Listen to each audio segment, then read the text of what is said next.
et le Saint-Siège, ainsi qu'à l'inauguration du monument et la pose de la première pierre du centre de santé en l'honneur du nonce apostolique Monseigneur Michael Hayden Kuttner, 23 ans après son assassinat dans une embuscade. Un autre événement majeur marquant la visite du numéro 2 du Vatican au Burundi est l'érection canonique de la basilique mineure Saint-Antoine de Padoue de Mugera, dont il a béni le deux clochers hier, le 15 août. Désormais, l'église paroissiale de Mugera est une église du pape dont la gestion est confiée à l'église locale avec les titres, privilèges et propriétés liturgiques inhérentes. La basilique mineure de Mugera, deuxième mission catholique au Burundi, fondée en 1899, se trouve dans l'archidiocèse de Gitega, au centre du pays,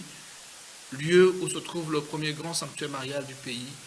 Et suivons plutôt Rosine Guylaine Gattoni, elle est porte-parole du président de la République du Burundi.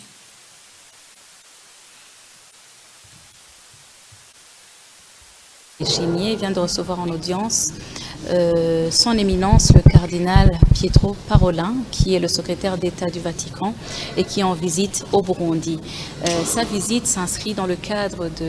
des bonnes relations de coopération et bilatérales qui existent entre l'État du Burundi et l'État du Vatican.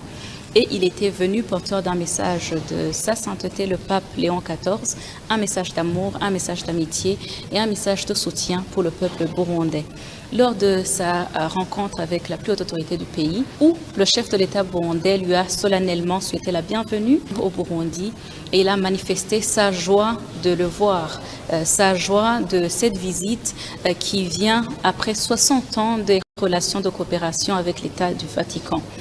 Durant les 60 ans de coopération, le chef de l'État a bien souligné que cette relation a été caractérisée par des hauts et des bas et parsemée également par des embûches qui étaient dues généralement par des différentes crises que le Burundi a subies, qui ont endeuillé le peuple burundais, mais sans laisser de côté également des victimes de l'Église catholique, dont le nonce apostolique, le feu Monseigneur Courtenay, qui a été assassiné à Minago.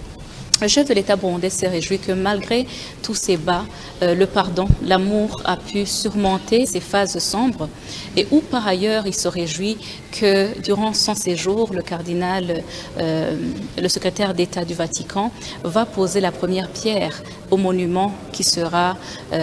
dédicacé à Monseigneur Courtenay en sa mémoire, et un monument d'un centre de santé qui symbolise un message fort où une vie était perdue, une vie qui était au service des autres, mais des millions de vies verront le jour car ça sera un centre de santé. Le chef de l'État burundais a également saisi cette opportunité pour remercier son éminence le cardinal, secrétaire d'État du Vatican, pour l'accord, pour la réponse favorable que Sa Sainteté, le pape Léon XIV, a accordée à la requête du Burundi, une requête qui a été portée par le chef de l'État lui-même